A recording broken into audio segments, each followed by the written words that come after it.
Michael, welcome to the World XP podcast. How you doing today? Good, good, good. Thank you so much for having me. Yeah, absolutely. So, for the people listening, do you want to do a quick intro, kind of who you are and what you do? And that'll give some context for our discussion today. I think we'll hit a lot of different points, a lot of different pertinent points in kind of maybe mainstream, sort of the zeitgeist, if you will, and then a few other bits and bobs, and we'll jump around. But just for the people, let's do a quick intro, and then we'll jump into the question from the last guest, as always, and then we'll hop right into it. Awesome, awesome. So again, Michael Pereira, I'm the founder of the Autism Voyage. It's a blog, it's a newsletter that basically caters to families with special needs. Why? Obviously, my son, if anybody goes to a website, it's going to see that in my bio, my son was diagnosed almost 4 years ago. Actually, his birthday is today. So, Happy birthday! That's thank you, thank awesome. you. He's excited. So, long story short, everything started a couple years ago. We were in denial. Like I would say, a lot of people when they receive or think that there's news that they don't want to hear, you go through phases. We went through our own denial phase. Until COVID came by, was able to stay here. I came from corporate America, lots of travel, but throughout that time in COVID, I was able to stay here at home, see a lot of symptoms reduce, increase, however you wanna see it, until COVID released. A lot of symptoms that we thought reduced increased. And when I say increased, head against the wall, tippy toeing, aligning stuff. He was nonverbal at that point. So throughout that phase, we started seeing some progress. A couple words when COVID released regressed. So we knew we needed to get him diagnosed because we knew as parents that something was to needed to happen, and exactly that got diagnosed.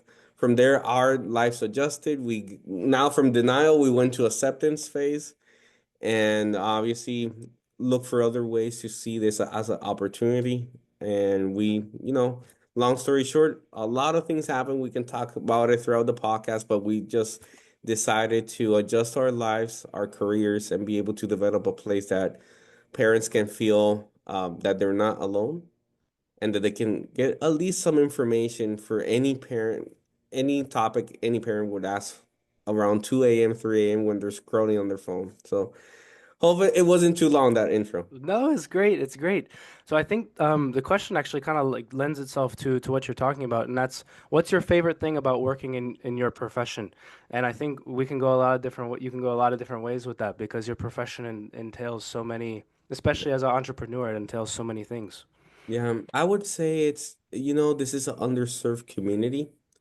And being able to serve families in the capacity of not only providing them a service, which we can talk about later on, but more on the educational side, right? The blog itself, for me is a win-win because when I started, I would have liked a page like this. When I started looking for a lot of information, it was everywhere and it was overwhelming. Everybody knew everything and nobody knew nothing. So at least with this site, it's the most thing I like is be able to provide content for families. Yeah. So okay. So I want to start chronologically, like before your son is born, you're working in the insurance space, and I want to touch a little bit about that because I've not had anyone from that space on the podcast before. Yeah. So I want to basically tie in how you ended up in there and then um, how you were able to. Mm, yeah, let's start with that. How you ended up Yeah. there and maybe some things that you learned, some like insurance 101 tidbits for Yeah. people listening that don't know Perfect. anything about it. Okay, perfect. So I actually didn't come from the insurance background. I came from the financial services Okay. background. Corporate America, I was more in the enterprise software, but for banking. Mm, So I more or less understood, but obviously it's not the same. yeah, yeah. But when obviously traveling 80% of the time, never home, um, one of the things that caught my attention after the diagnosis was I started asking questions to myself, hey, what if I pass away? Right? Mm, If I'm traveling, I'm in another country, my wife's alone, she's a stay-at-home mom. Nobody's going to take care of your children like you, right? So you got to plan for it. And when I say plan, at least start with a conversation. And there was a lot, that dark moment, I would say, I would start asking myself a lot of questions. And I wasn't in the right mindset because again, in the denial phase plus receiving judgment from a lot of different areas, I started asking myself questions around, hey, the future. What does it entail for him, for us? And when I started looking for my own financial advisor and planner, Eric, everybody just wanted to sell me something or recruit me. Mm, Became very difficult because it came to a point that nobody really knew how to talk. Hey, when we talk about insurance per se, it also, I would say, coincides with estate planning. And because it's not only just buying or acquiring a policy, is how does that work with your trust, special needs trust? If you have assets, you don't have assets. So when these type of conversations come up, it's like you have to build an A team. You have to build, um, you have to have your own insurance agent, financial advisor, good lawyer, good accountant, and you want to make sure that these conversations flow within each other so it can make sense from a holistic standpoint. So I started looking for again for my own team, and everybody just want to sell me something. Nobody really knew how to talk to me about this. I was going to other startups to see if I can work the same, travel less. That wasn't the case. So I just, parted ways from corporate America after having a conversation with my wife, and I said, you know what? Let me see if I can. I already was in the financial services, but I wanted to dabble in to see if I can help families like mine and be able to provide a solution, but more of a comprehensive solution. So mhm. so that's basically how I started. Yeah, that makes total. Where would you, what are some maybe tips? You mentioned having like the A team of people. What are some tips for people maybe that they're like, okay, everything that you said makes sense, but like I have no idea where to start. Yeah. Like what are some tips or some advice that you could give? Not necessarily recommendations of people or Yeah. different things like that, but like what are some good questions to ask, places to start, Yeah. things of that nature. Well, I would start obviously gaining clarity of your current situation. There's a lot of families that don't know where the money's going, for example. And I think that's the first step, understanding where are you, what's coming in, what's going out. I've had cases that I've seen that families after they sit down and see they're paying two accounts of Netflix or you want to make sure what's coming in, what's going out. After that, you want to understand what is your current, I would say, situation. There's no one size fits all. And I'm going to give you an example. In my household, my wife, which she became a therapist. She was a stay-at-home mom. Now she became a therapist.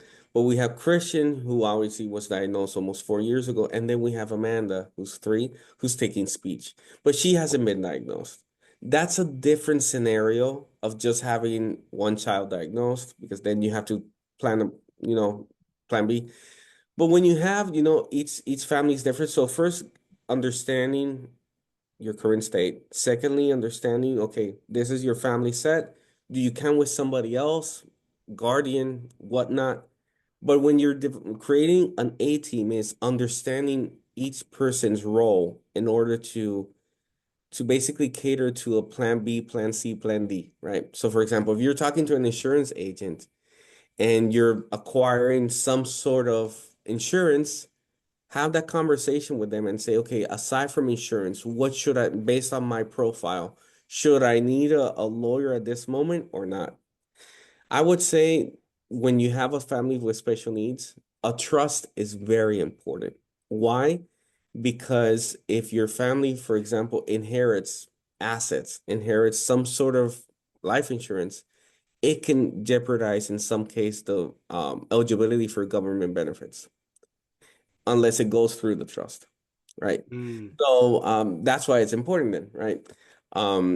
A good accounting, right? Because if you're inheriting and talking about legacy planning, you want to have an accounting that tax inheritance and all that, right? So it's about what you have today, if you have any assets, if you don't, if you're planning to buy some, but regardless of whatever you have, I would suggest every family to just have a conversation. Usually a lawyer provides free consultation, the first one, right? Or yeah, yeah. just have that conversation, talk about your current state. And you may not have real estate, but you may have vested stocks from an employer. You may not have a couple things, but you may want to acquire a life insurance, for example, that which is a whole life that with time can accumulate cash.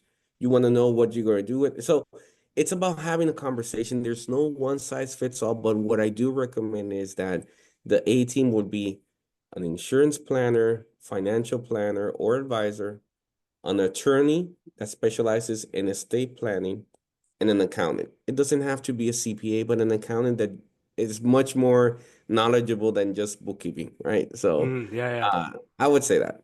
Yeah, that makes total sense. Okay, so back to kind of the story. Mhm. You mentioned when we chatted a few weeks ago, and you mentioned earlier in the podcast as well, some dark times. So your wife is pregnant, and kind of like you mentioned the denial phase, Oh, and yeah. you've mentioned the mental health side of things to me a few times. So I want to touch on that from the perspective of like your life has one, you have a kid now, which is already crazy, but then you've got the Two. diagnosis piece as well. So you've got all these things to wrestle with. You've got a life that you're used to. So Mhm. that's all changing at the same time.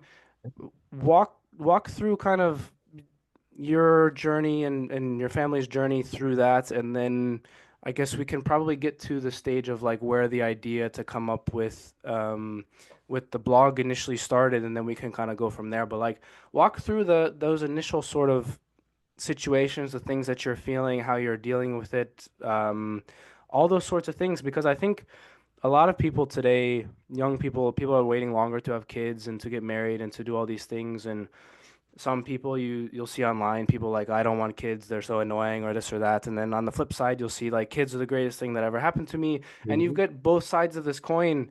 And I think a lot of people would classify themselves as like very nervous because they see this online, whereas maybe 20, 30 years ago, it's just like, okay, yeah, you have a family and you have kids, and kind of, yeah, it's scary. We don't know if we're ready, but like that's just kind of what happens. And now you see online people like, oh, I hate kids, they're so annoying, or I never want kids because I want to travel, and like that, like doesn't compute in my head. And then, so you know what I'm getting at? So like Right. walk through, because your story would make somebody be like, oh my gosh, that's so much to deal with. But you've made something of it, something great. So like, can you walk through that part of the story and how you got out of it?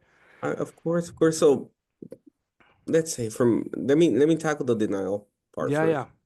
And I would say this situation really helped me, I would say, get to know myself better. Hmm. Why? Because my definition, after a while, my definition of denial would be how selfish I was.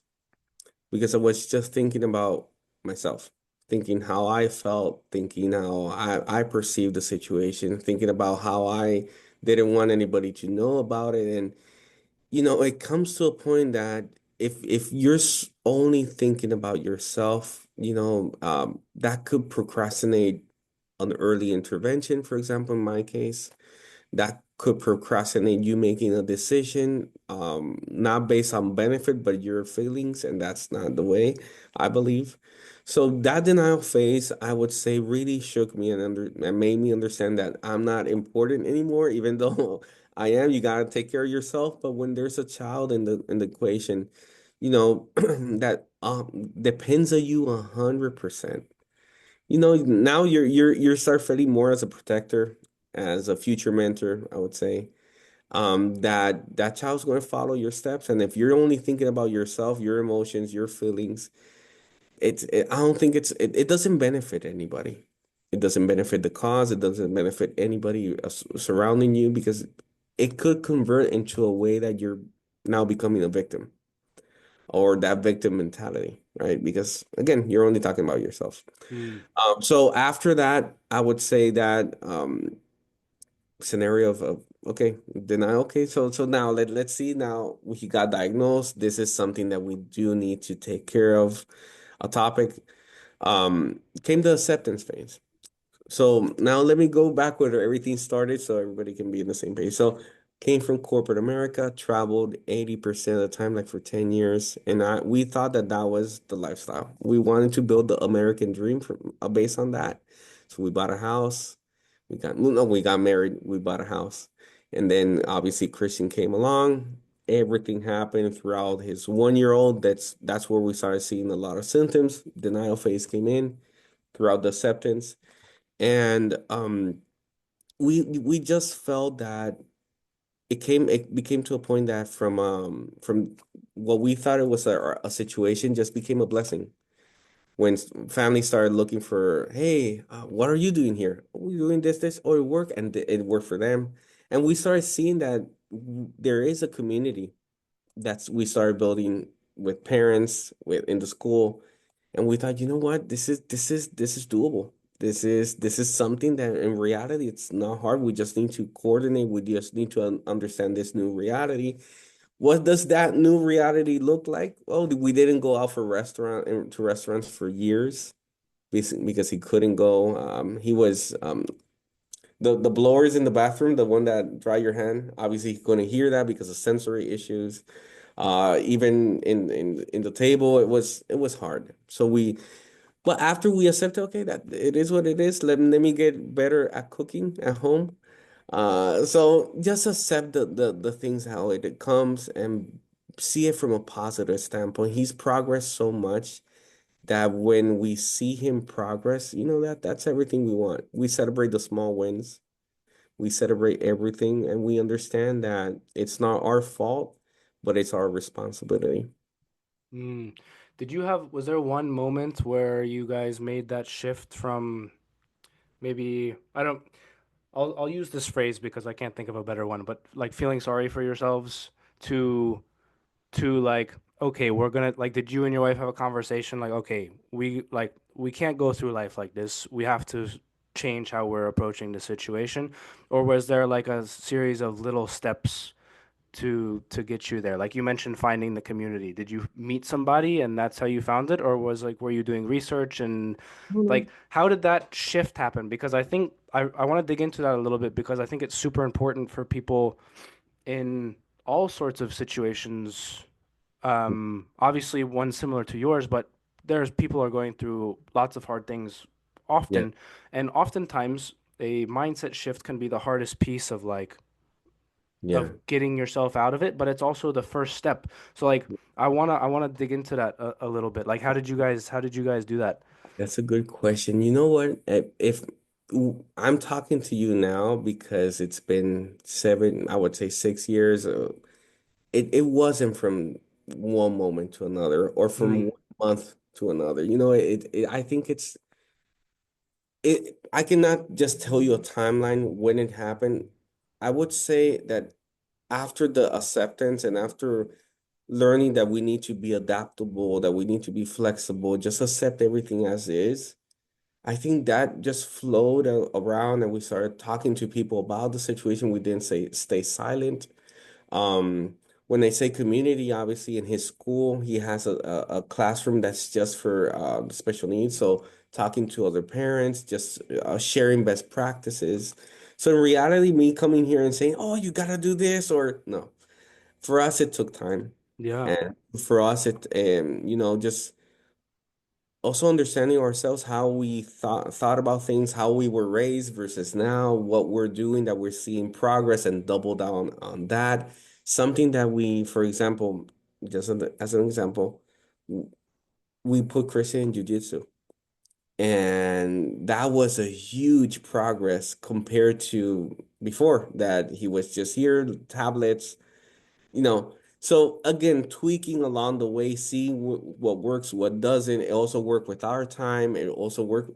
So again, that mindset shift is for us was just accepting this new reality, understanding that we're not alone, that there's a lot of parents that go through the same thing, Mm, and just stick to it. You know how they say in entrepreneurship, just show up. yeah, yeah.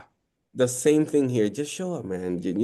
Just be there, be very observant. Try to understand that this happened to us when Christian was nonverbal. You got to be so present that you need to understand, for example, what is he saying based on his behavior? Mm, And that for us, then when we start, okay, he's trying to do this. Okay, now let's see and when we start getting into and we then knew how, okay, we're really liking this, right? We're as parents, It's pure coordination. We're on the same page. I think that that in general itself, motivated us to try to be better. We're not perfect. We do stumble, but we're just trying our best within Yeah. our limitations. Did you find that your relationship with your wife improved after the acceptance phase as more of a like there's two folds to this question. One is like you mentioned you've got to be able to read what your son is asking if he's not able to articulate it. So there's like the emotional intelligence aspect to it, to reading body language, the different cues and stuff like that. But also like now you guys are not that you weren't before, but now it's like we're on the same team. This is our goal to see our son progress. And it's like a very concrete like thing that you both can hold on to is like, yeah, we both had a bad day, but like look at the new move he learned in jujitsu today. Like, did you find that that occurred? And then to extrapolate that a little bit more, did you find that in your own life as you're going through business or talking to different people, you were able to pick up on cues a little bit more? Have you noticed that as well? 100%. And that's good that you mentioned that. And you ask good questions. So yeah, that's exactly, yeah. And the divorce rates in special needs family is very high. Mm, Because it either makes the marriage or breaks it. Because it's very hard to be able to not only, satisfy your own needs and everything, but then having a child that his needs are a lot, right? So even though Christian from our side, Christian is very high functioning, but he still needs a lot of attention. But yeah, that I think this blessing helped us a lot to get aligned, to be able to sit down and be able to, there's a common goal. Let's work on it. Let's whatever I believe or whatever, it's not important right now. And also from a father or a man standpoint, I just let my ego in at the door, right? It's not about what I believe or I hit myself on the chest. No, I said, whatever we can do to be able to be in sync and be aligned and be able to within our limitations again, help be a support area in his life as well as Amanda's. But 100% what you just mentioned, all this just align. We were able to be aligned very easily. Very, it took time, but it was smooth. yeah. The reason I brought up the second piece about well, one, your alignment, but also just like how you go about your own life just in public, like interacting with people and stuff, is um obviously, as you know, to be an entrepreneur and to start your own business, like that takes a lot of time and energy. And you mentioned being in corporate America, you're traveling and it's so much time and energy, you're working all the time, et cetera, et cetera. So to be one in alignment with your wife on the same page is to where did the idea for the blog come in? Not from the standpoint of like I wish that I had that because a lot of people wish they had things and then they don't do anything about it. Yeah. But you actually went and did something about it. So like where along the line did that come from? And what sort of um like, give us the behind the scenes of the conversations that you're having, the things that you're thinking. You're like, is this actually feasible? Like, where along the lines are you like, okay, we can tie in the disability insurance or the life insurance products into this? Like, walk through that process of from kernel of thought to like Yeah. breaking ground, websites live to, and then all the things that go into that. Because for people listening, as most of you probably know, but like, so much of the work of starting a business happens before the Oh, launch. And so for you, given the situation where maybe you're in speech therapy with Christian, or you're sending him to jujitsu, or you're doing all these, you're trying these things to help him as well, which is taking loads of time and mental energy.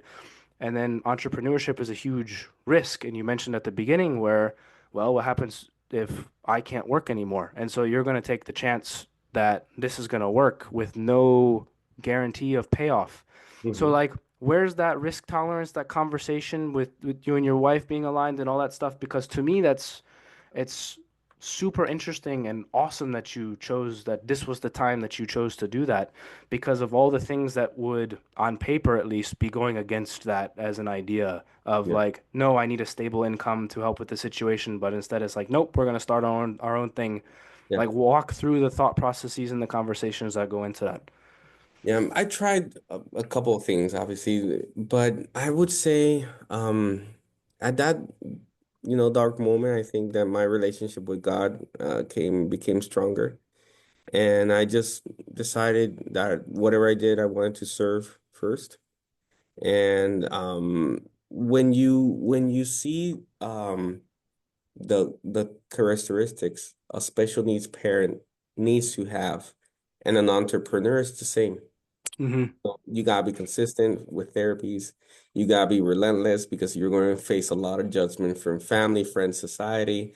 You gotta be curious because some people say that he has autism, others say that he have ADHD.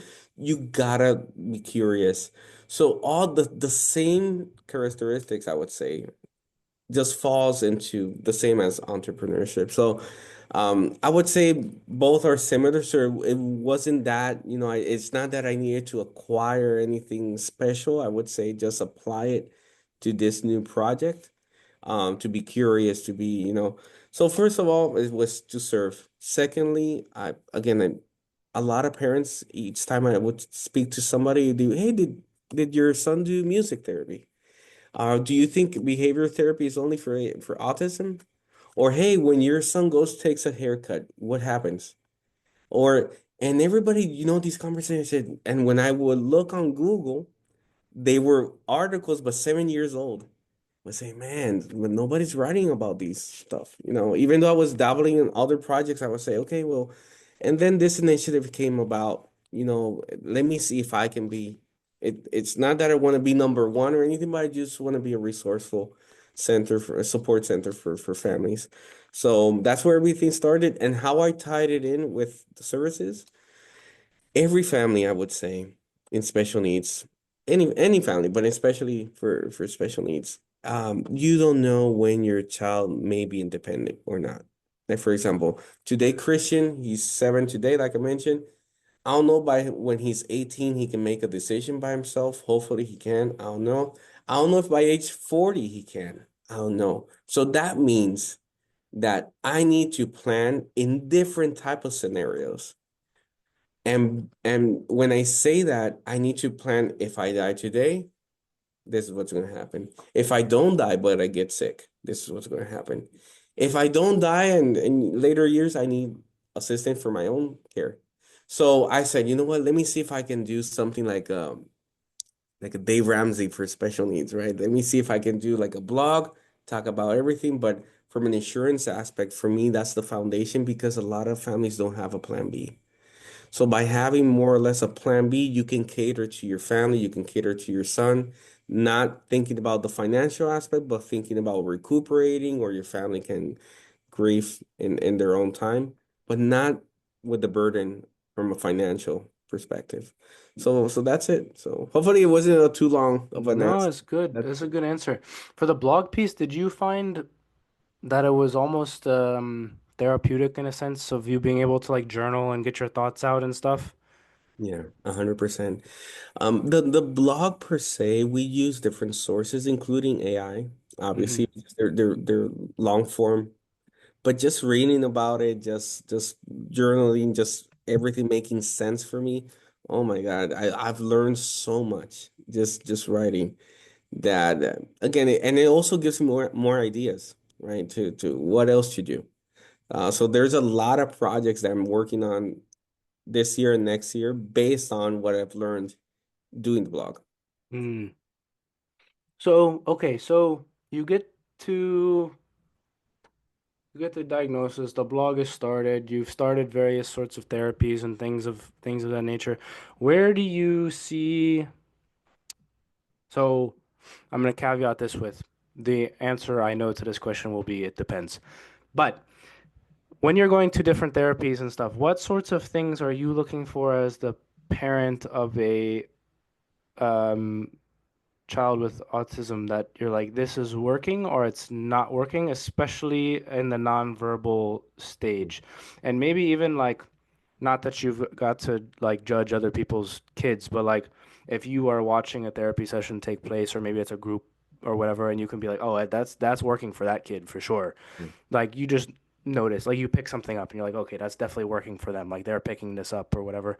Like what sorts of things are you trying and then looking for? Because you see, you've probably seen the things online about like, well, people with autism like trains, right? Like it's a thing that goes online, and of course, and all these things, right? But that doesn't mean that everyone likes trains. But Yeah. so like, where do you get when you're going through? You mentioned music therapy and behavioral therapy and jujitsu from the standpoint of for those listening, jujitsu is a very problem-solving oriented martial art, so that can be helpful to access certain areas of the brain, things like that, chess, things like that. So, like, where do you even start, and then how do you Yeah. figure out if it's working, especially if they can't like tell you exactly? Yeah. I'm not going to say depends. So this is the first time Oh, that, okay, fair enough. okay. So for us, we don't look at that. We look Mm, at if it's applied at home. okay. And why? Because true therapy for us begins at home. Because if you're taking your son or your daughter out to a different environment, they're going to behave most likely.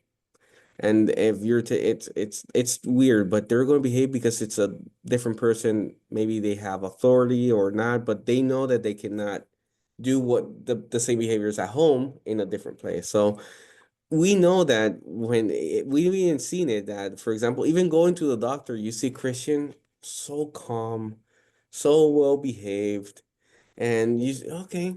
But now when you go to the home, at home, it's completely different. So we see it from a different point of view. Okay, it's good at therapy. He's following instructions, perfect.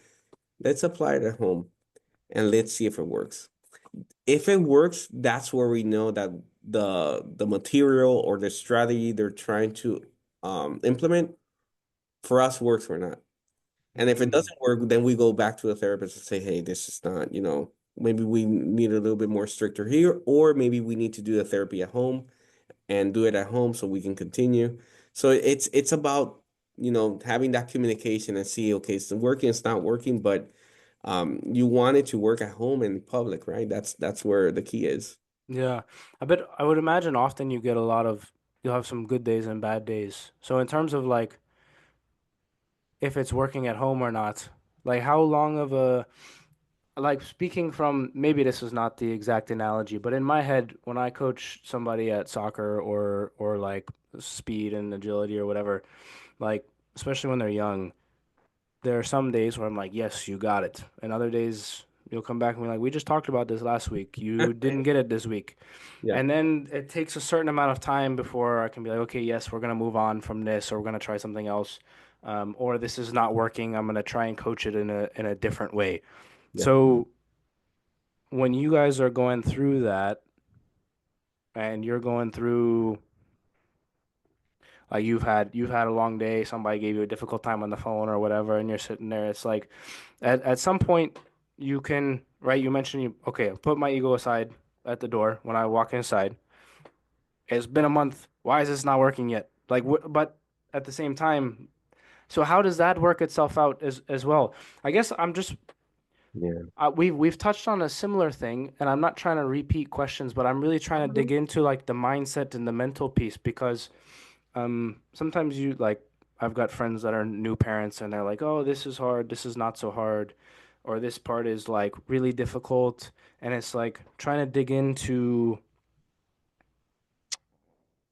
I the understand. I understand. yeah, So, the mind, but the mindset of also like you have people without kids who are like, "Oh, my day was very hard." And then it's like, okay, you can have a hard day at work, but now you have a kid and you have to come home and your hard day at work no longer matters. And so all the coping mechanisms and the things that you would have applied mhm. before the kid, now all of them have to change. So like how do you, I guess, balance that maybe is kind of what I'm getting at. Yeah, I've heard that before, and for example, when a lot of people like you mentioned say, "Hey, I have a hard day," yeah, compared to what, you know? Exactly. But like you got to put it in Yeah, perspective as well. So like correct, how do correct. you do that? In our case, again, this is where I mentioned the sense of curiosity of entrepreneurship and everything. This is where it kicks in. Because, Mm, for example, Christian for a long time wasn't. He only slept a couple hours a day, for example, and that obviously we were too. Because if he's awake, believe me, you're going to know when he's awake. Then he started going to jujitsu and started sleeping more, and that was a mm. key for us. But now, going back to your question, if we see that we're trying to implement some sort of behavior and he's not doing it, or he does it, he fluctuates. Let's say 2 weeks he does it, another week he does it not. This is where the curiosity comes in. Did he sleep enough? Did he didn't sleep? Did he wanted to do something else, but this was the thing that came out? Is he too happy that he cannot control his impulsiveness? And try to really understand because everything for us is about environment.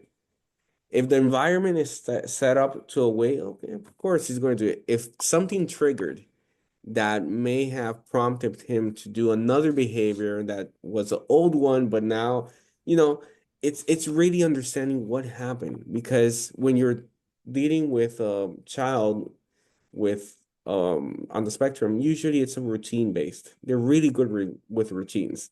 If you wake them up at a certain time, eat at a certain time with a certain diet, it's good, right? But if you take him out that routine, sometimes to get adjusted or that transition period, it could be hard, could not, but they're very good with routine. So that's why if something were to trigger outside of what we and try to implement or we try to understand what happened. And Mm. and when you get into that mindset from a father's standpoint, it's like you like a coach, okay, he messed up. Let me understand why before judging, reacting. I correct him first, but I really want to understand what happened. So that's it. That for us is Mm. that curiosity. Yeah, when you mentioned the corrective piece with him, how do you build, let me rephrase, to build the trust piece from the standpoint of that, like obviously you're his dad, so he trusts you to some extent, but like there's the balance between firm and um less firm is you know what I'm getting at. Like it's a different sort of balance that you would have than maybe with a different kid or something like that. And so you've got to build this relationship of like, hey, he knows your son knows that you want him to be improving on these behaviors without like really understanding what's going on. Like as a child, you don't really understand. Like you're just like here and that happened and then that happened, right? But there's a long-term kind of plan Mhm. where like okay, here this is what I'm getting at. The teaching of like delayed gratification from a standpoint of like this will improve you. You might not like it now, but we've gotta go back to get a haircut or we've got to Yeah. go back to whatever the example is. How do you sort of communicate that in that situation to a child? Let me see. The thing is, we try to unless we're implementing new things, like for example, the one you just mentioned. When we started the haircuts, it was a nightmare. We took him to a lot of different barber shops. It was very difficult. Now he wants to go. And it's all Hmm. about the routine. Every 2 weeks, every 2 weeks, 3 weeks, we go, we explain before we go, we explain why we're going. So it's a routine. So now what we're trying to do is when implementing something, we implement it within the routine he already has. So when it becomes a routine, it becomes a habit. Mm, yeah, yeah. So if it's real, oh, we're going to haircut next Friday, you're happy? Yes. So now from since Monday, now he knows on Friday. He doesn't really know the date, the Thursday, Friday, but he knows that Sure. sometime this week he's going to get a haircut. And we start pumping him up for that. Before it was months. It took us months to get him used to it. The same thing with brushing his teeth in the morning, the same thing for potty training, the same thing for everything. If you can incorporate it into a routine, it becomes a habit. It's like going to the gym. It's like everything in life. If you put it as a routine now, this is where I say therapy it starts from home. It starts with the parents. And this is a question I believe you asked me earlier. I don't know if I answered it, but I'm going to answer it now. Yeah. What have I seen talking to other parents? Yeah. And what I've seen is that some have a disconnect with the reality. What do I mean with this? For example, I've the other day on in jiu-jitsu, I was talking to a parent that also is going through their own things with the child, and I say, "Hey, how is this going?" Which I implied it was like a session he was taking. I don't know, his mother knows. And that's where I said, man, this is why I believe it's happening. It's amazing how many fathers I talk to, Eric, that they know their sales quota and they don't know what their son's behavioral actions right now or therapies are. Mm, They know how much they're going to make. They know the bonuses. They know the commissions. How if you get to platinum, you're going to Hawaii. But they don't really know what's happening in therapy. What are the behavior triggers? What are the routines? Because everything's upon the mom. So something that I do see a lot is that there is a disconnect. And for us, we didn't want that. That's why we talked about the alignment. But something that I do see a lot is that there is a very, very big disconnect in regards to the roles. I understand there are roles. I have my own, my wife, but we're still aligned and we still know the same information. yeah. So that's something that I do see a lot. So I I didn't want to go back to the question, but No, no, no, uh, that's good. That's kind of interesting that you mentioned that. I mean, it makes sense from the perspective of like, yeah, it's easy to remember a sales quota because like that's the thing that that person knows. Like they've been doing it for 15 years or whatever, and then this new thing that happened is like, I don't know, and I don't want to take the time to learn, which goes back to the curiosity piece that you mentioned before. That's yeah. super interesting. But the messed up part is that they think that they're correct. And Oh, and yeah. that's messed up because it's like what I see a lot. And again, this is my experience. I'm not telling that this to anybody, but it seems like a lot of parents are going on cruise control, but they're going the wrong way. Hmm. And that's what I see that. Oh, I already have this. I already have this. He's taking this. Yeah, but just sit down. Does it make sense? Are you talking with the right professionals? Are you developing the team? And the same team we talked about the financial point of view, there also is a team. You need a behavior, you need an occupational if you need so, physical, music. Are all these some way somehow integrated? If you cannot because of maybe a regulation issue, because of privacy, but you as a parent, are you at least trying to see how everything can sink into the best benefit of the child? And that's where I say when you're in this spot, you're all about teams, man. Yeah. Your own team, even if it's your family, externally, you need teams. You cannot do Yeah. it yourself. 100%. And the trust has to be there. I want to touch on the routine piece before we go back to this real quick so I don't forget the question. But Yeah, like so if it takes a couple months to get the haircut into the routine, let's say, are yeah. you is it and maybe this might be the $1 million question that if this worked then we wouldn't be having this conversation. But like are you able to say like, "Hey, remember when you didn't like haircuts and now we're going to add in this new thing?" Like does that work at yet or like Could I don't be. know. Yeah. It could be for depends on the child because in Christian's example, he still doesn't have conversations. Ah, okay. He's verbal into a sense that he can speak a couple things. He can say a sentence or two, but it's not conversational. He's still missing the comprehensive part. So Hmm. it's not that I have a conversation with, hey, do you remember that? No, no, not yet.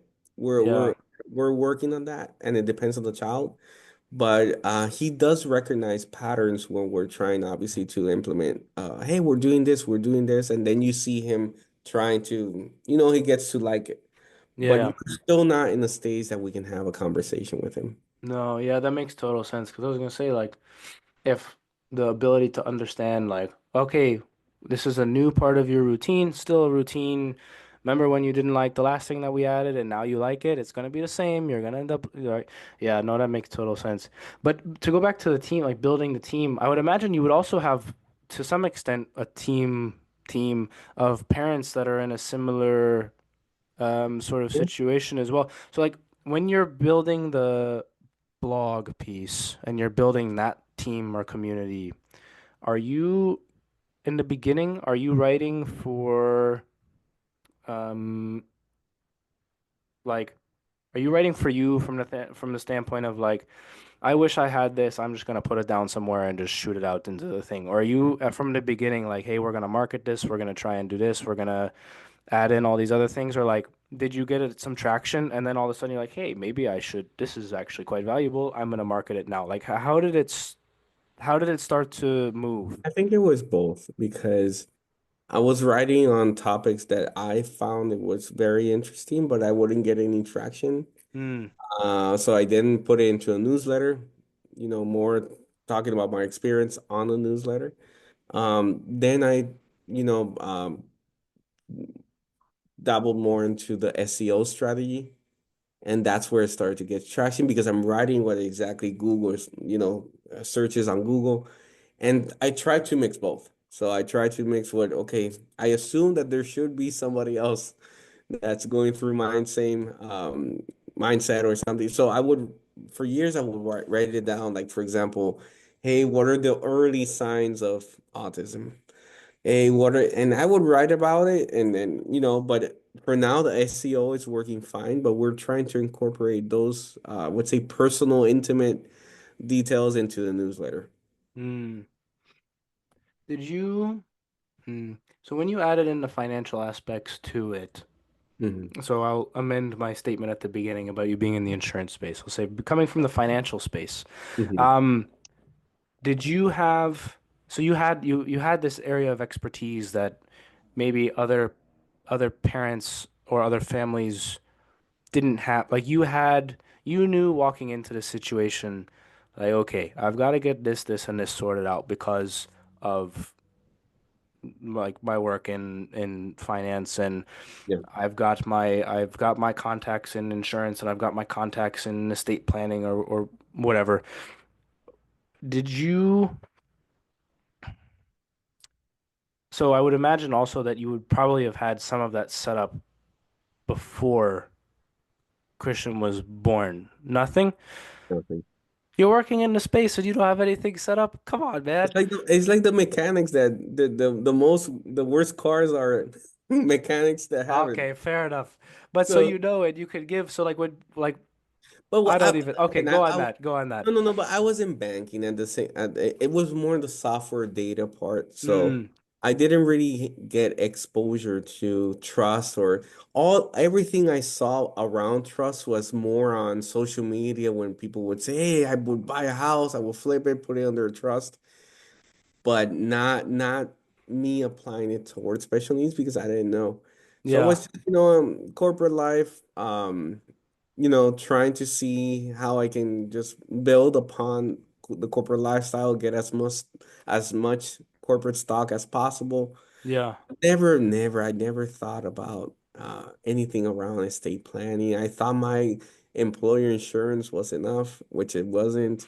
I Okay, worked. let me rephrase. Hold on. Let me rephrase. I think I know where you're going. Okay. You would have had some semblance of like a nest egg built, right? To buy a Mhm. house, you need some stuff saved up. You Yeah, probably have some stuff in retirement and stocks, correct. and you've 401k. got you're financially literate, I guess, Correct. is more of what I'm getting at. And so Correct. when this life event occurs, you have stuff to pull from, and Correct. you're able to like it's an easier transition for Correct. you to then. So 100%. that's more of what I'm getting at. So when you maybe meet a family that doesn't have these things set up, like I have friends that are like, "Oh, Eric, can you help me with like what is a Roth IRA or like any of these things?" And so when you meet a family that doesn't have maybe the literacy or that sort of thing set up already, how do you help them with the transition? Like, there's not really an easy answer for this, but like after maybe the first or second conversations, like what sorts of things are you seeing? And so you touched on some of the things that you would recommend earlier, but like I would imagine that adding that to the blog, all of a sudden you would have seen an uptick in like, oh, people actually really need this because they weren't prepared for it, and this is a Mhm. life-changing event. And now we've got to sort some things out and move some things around, and maybe we gotta not spend on Netflix or DoorDash or Uber Eats or whatever, right? All these things, but like you've started to have these conversations, but it comes from a place of like you've had to put yourself in people's shoes, I get, and because you weren't you when you did that change, you were like, okay, I've got this to draw on and I've got that to draw on. Oh, So like, was that also a part of the plan going into the vlog, or like how did that sort of come to be? Because I mean, we talked on the phone before, but like to me, it's very interesting, the financial planning aspect, and it's such a niche what you're doing for those Yeah. situations. Like, I'm just super curious about Yeah, no, how that took off and all those things. yeah, no, when started, because the financial industry, I would say it's so huge. Hmm. And you can talk about investments, you can talk about insurance, and usually there's one man that can do everything. And in my case, it wasn't that. I wasn't looking for investments. I just wanted to feel that I had a foundation. Not investments. I couldn't think 20 years down the road. And each time I was talking to somebody, hey, how do you think your life is going to be here from 20 years? Do you want to zip a margarita? Or I don't know. And you're like, I I don't don't know know what what's I'm having breakfast yeah, I tomorrow. don't know Stop what's asking me gonna these happen questions. tomorrow, man. Don't talk to me more about beaches and all that. I don't know.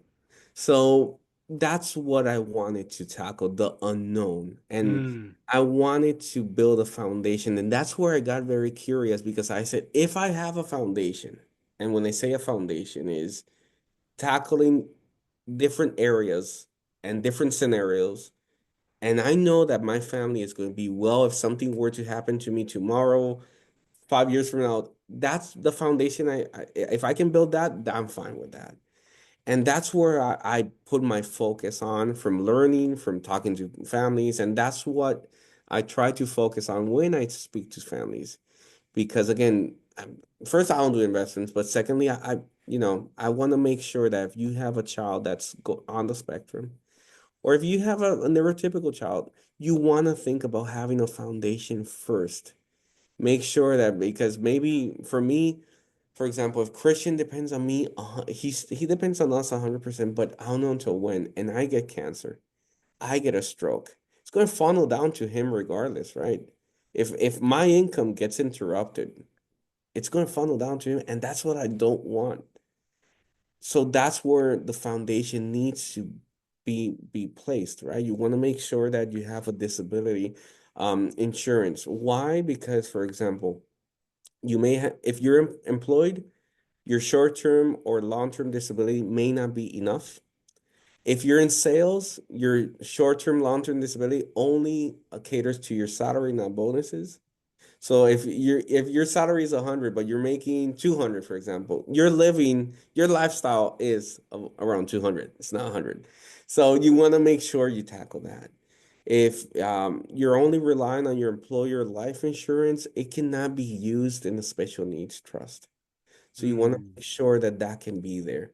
If we're talking about long-term care, for example, I mentioned that to you a couple days ago that my grandfather just passed away 2 weeks ago. So um, long-term care. If Christian by age 40, 45, he still needs support, which I don't know. I don't think so, but I don't know. And I need somebody to take care of me.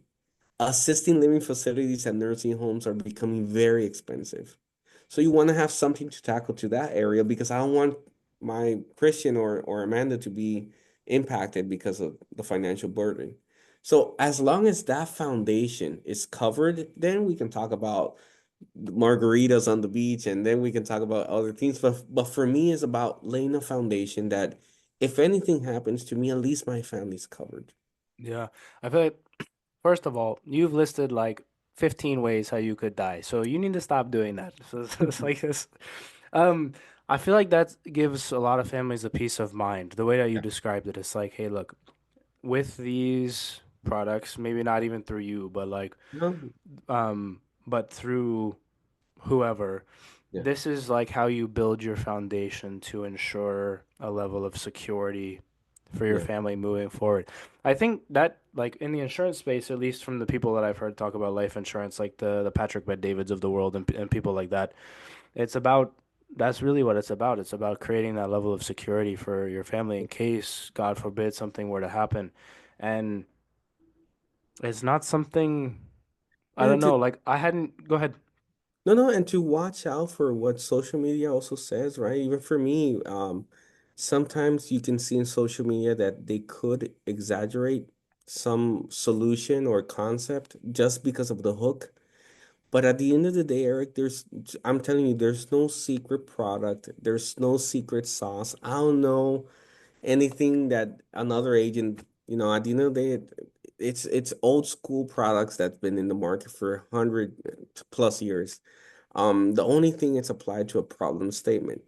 But you also want to watch out what social media promises, right? You want to make sure that those conversations just don't commit to the first one.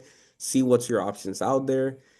Try to learn about it because if you're committing to a strategy that's going to take years to compound or you're committing to making an informed a decision, it should be an informed decision. So Yeah. that's again the sense of curiosity needs to be there.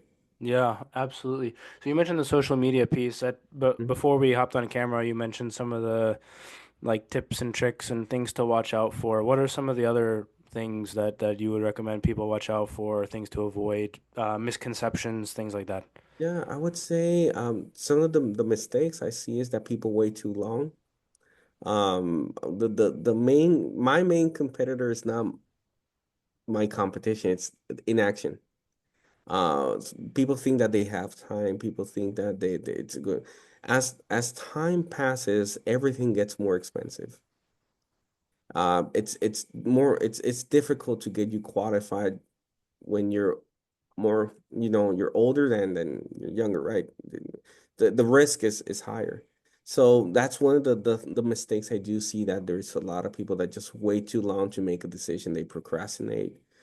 Secondly, that they're relying on employer based coverage, which may not be enough. And obviously, if you do leave, the employer doesn't cross over with you. Another thing that I do believe is that obviously a lot of people are burnt from agents and financial advisors. That's why I think it's good for people to just read about it before even going to a conversation, so at least they know how to defend themselves. But those are the things that I see a lot. But other than that, I think if you have a really good, again, A team, you're curious enough, everything should work out. Yeah. What about some of the things from the parenting side, like things that you wish you knew? Like if you could go back with like the knowledge that you have now to day one, it's like what are some of the things that you wish that you knew, or even things that maybe you did maybe not so well, or also things that you're like, yeah, we knocked that one out of the park for sure. Like what are like some lessons learned from both good and bad Yeah. from the parenting side? From a parenting side, I would say watch out who you're listening to. For example, for us, we were in denial. Imagine being in that denial phase, but at the same time having family saying, "Don't worry, you were the same." That's dangerous Hmm. because that family member who's saying that doesn't have a bad intention, but if that family member really doesn't know or has experience in that topic, take it with a grain of salt and look for a professional um, guidance, right? So, from a parenting standpoint, again, you can have a lot of family, very loving, very intentional, but even though they provide their opinion, it doesn't mean that you do not need to seek professional help. Hmm. I will say that. Secondly, understand that this is, it's a journey. That's why it's called the Autism Voyage, the blog. It's just a journey. Just enjoy it, embrace it. You're not alone.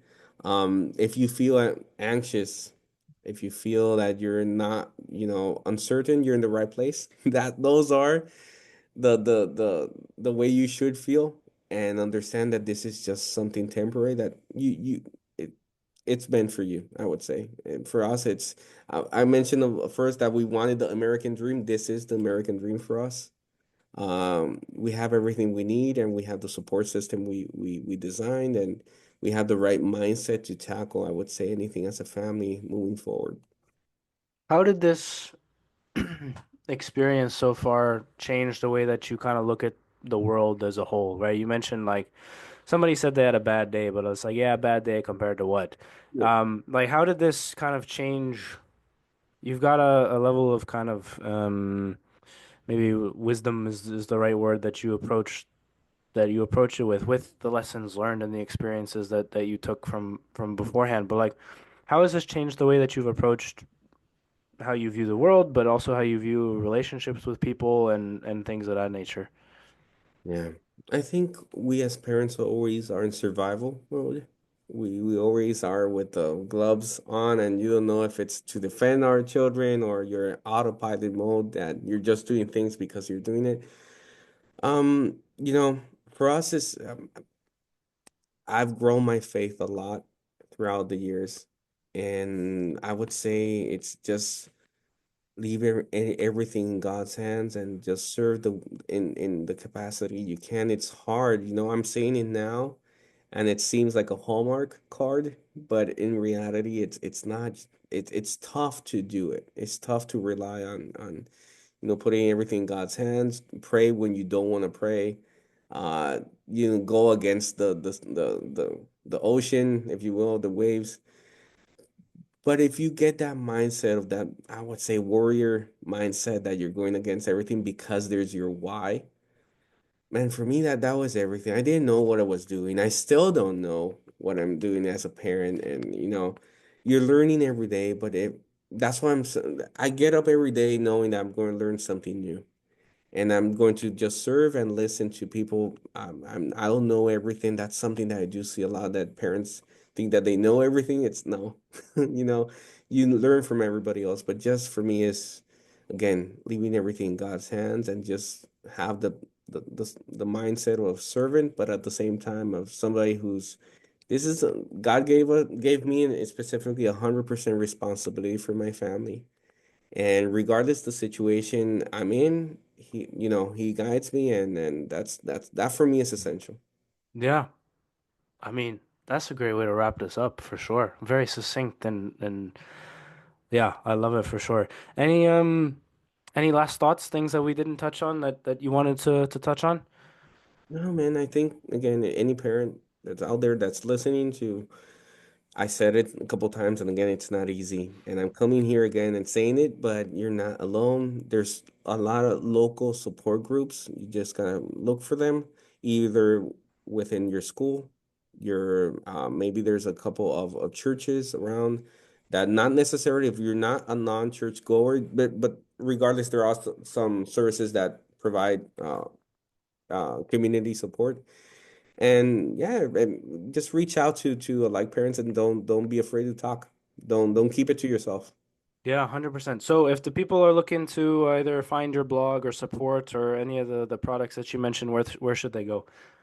Yeah, to www.theautismvoyage.com. You're going to see there the blogs. You're going to be able to subscribe to the newsletter. There's a couple of resources. And then even if you feel that this conversation resonates with you and you want to talk about insurance, you can book a call with me or the team. Awesome. Sounds good. For those listening, links will be below in the description as always. Michael, really appreciate your time. Really enjoyed the conversation. Um, and for those listening, we will see you guys next time. Peace. Thanks for tuning in to the World XP podcast. If you want to watch another episode like this one, click there. If you want to subscribe, click there.